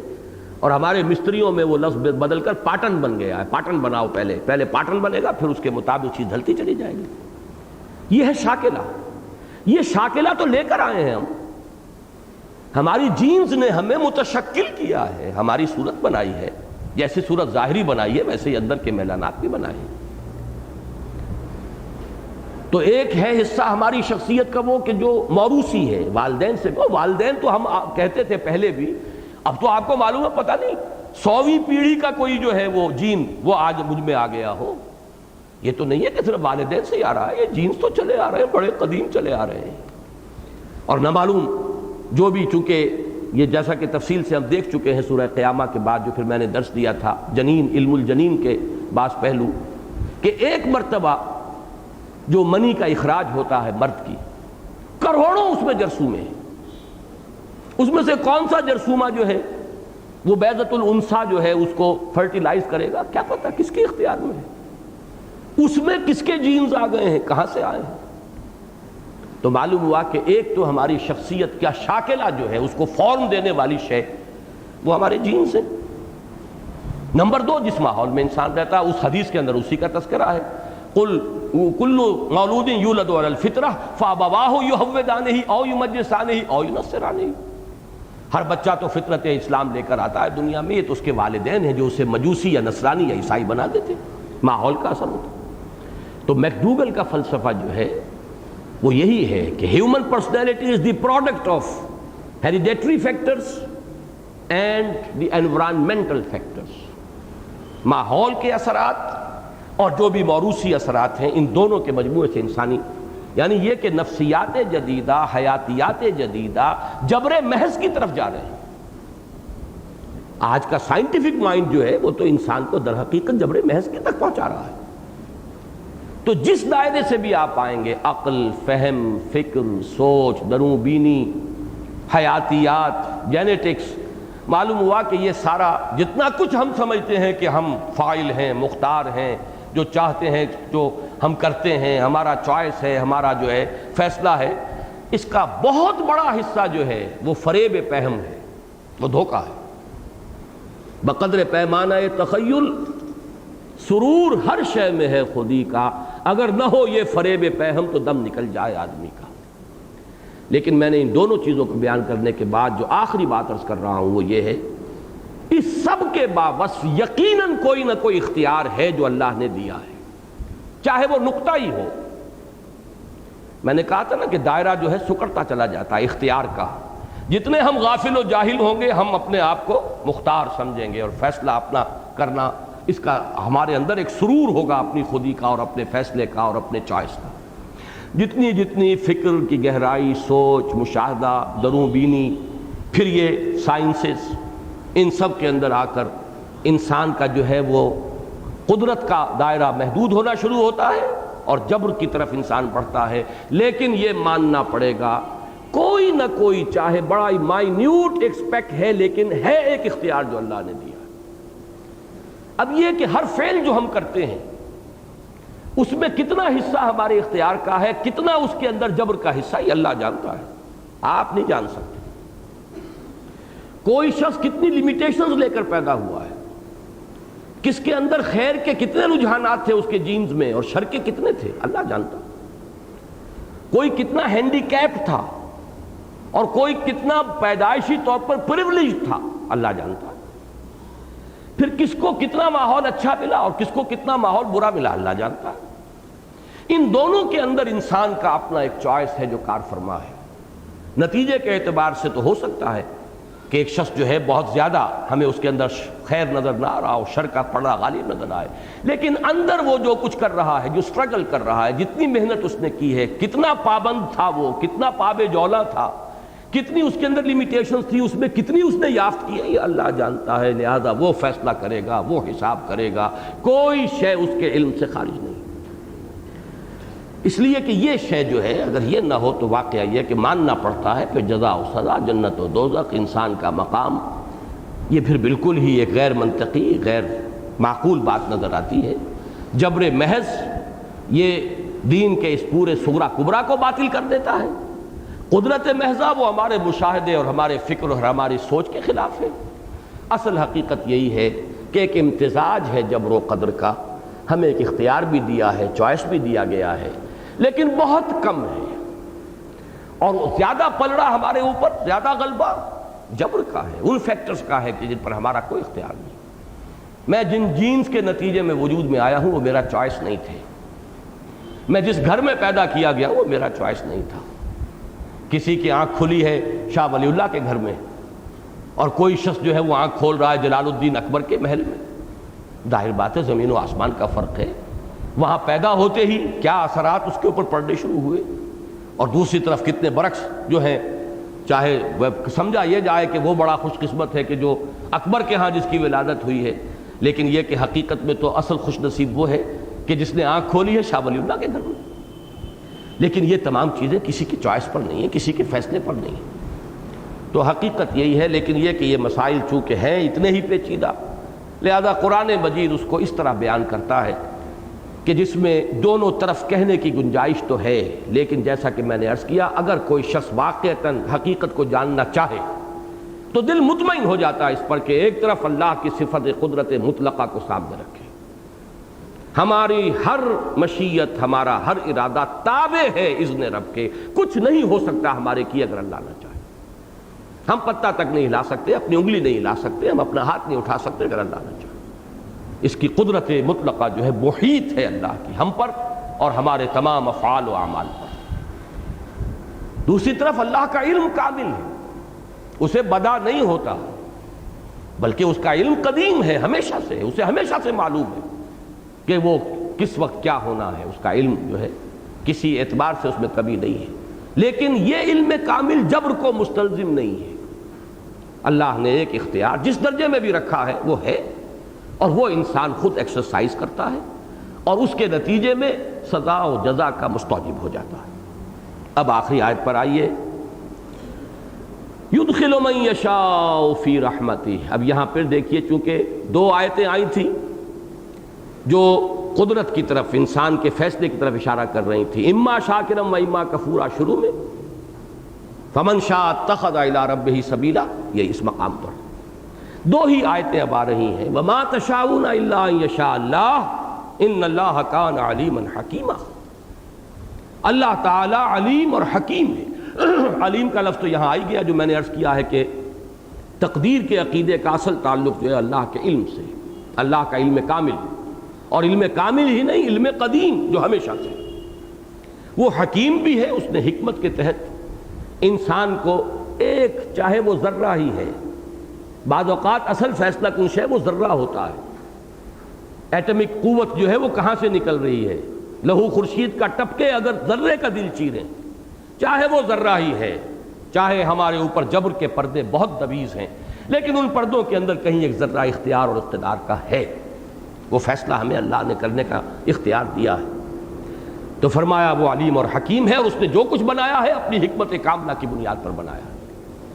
لیکن دوسری آیت میں پھر یدخل من یشاء فی رحمتہ، وہ داخل کرے گا یا داخل کرتا ہے جس کو چاہتا ہے اپنی رحمت میں، اس کا وہ پھر وہ فری چوائس ہے، جس کو چاہے چن لے۔ کوئی شخص ایمان بھی نہیں لا سکتا اگر اللہ کی طرف سے توفیق نہ ہو۔ اللہ اگر توفیق نہ دے، انسان کے بس کا کام نہیں۔ کوئی خیر آپ سے وجود میں نہیں آ سکتا اگر اللہ کا اذن نہ ہو، اللہ کی تیسیر اور توفیق نہ ہو۔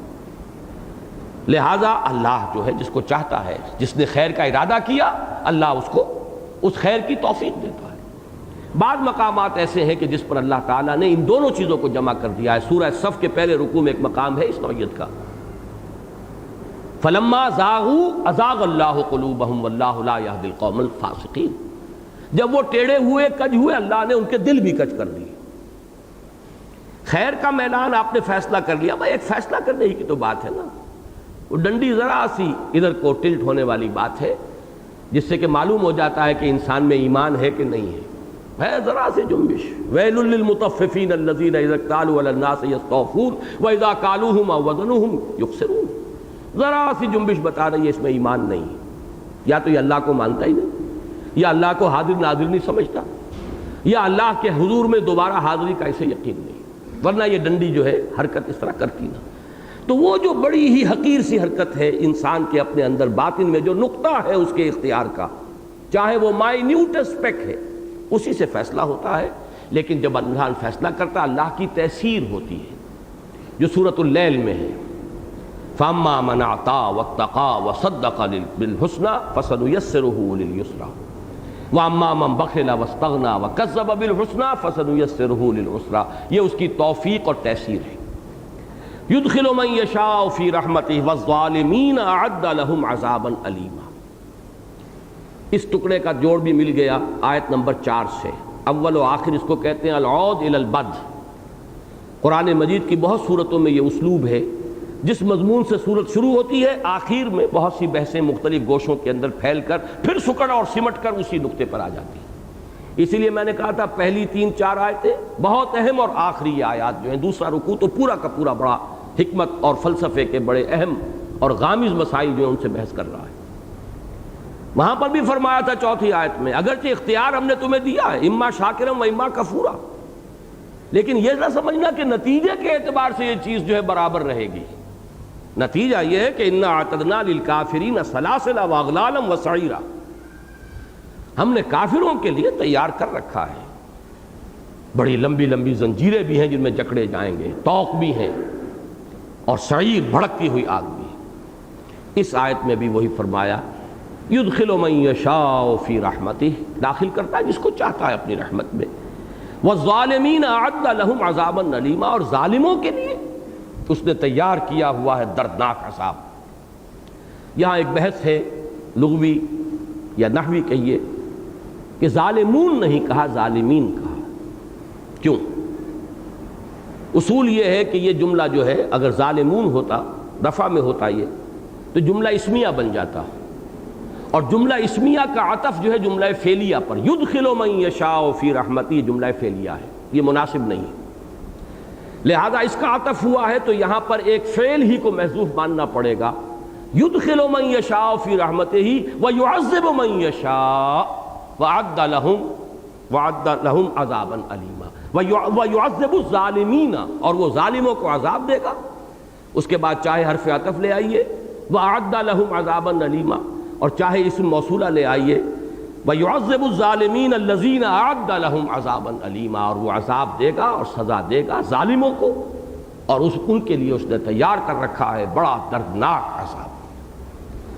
بہرحال جس قدر بھی مجھ سے ممکن ہو سکا ہے میں نے کوشش کی ہے کہ اس مسئلے کا جو ایک درمیانی اور متوسط اور معتدل جو موقف ہے وہ آپ حضرات کے سامنے آ جائے۔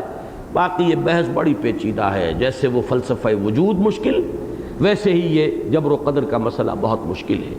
اس میں انسان اگر بعض آیات کو لے کر منطقی نتیجے نکالنا شروع کرے تو پھر وہ ایک انتہا تک پہنچ جاتا ہے، جس سے کہ اللہ تعالیٰ کے علم قدیم کی بھی نفی ہو جائے گی، قدرت مطلقہ کی بھی نفی ہو جائے گی۔ دوسری آیات کو لے کر اس کی کڑیاں جوڑتا ہوا منطقی انتہا تک لے جائے تو جبر محض ہوگا، گویا کہ انسان کو سرے سے کوئی اختیار نہیں۔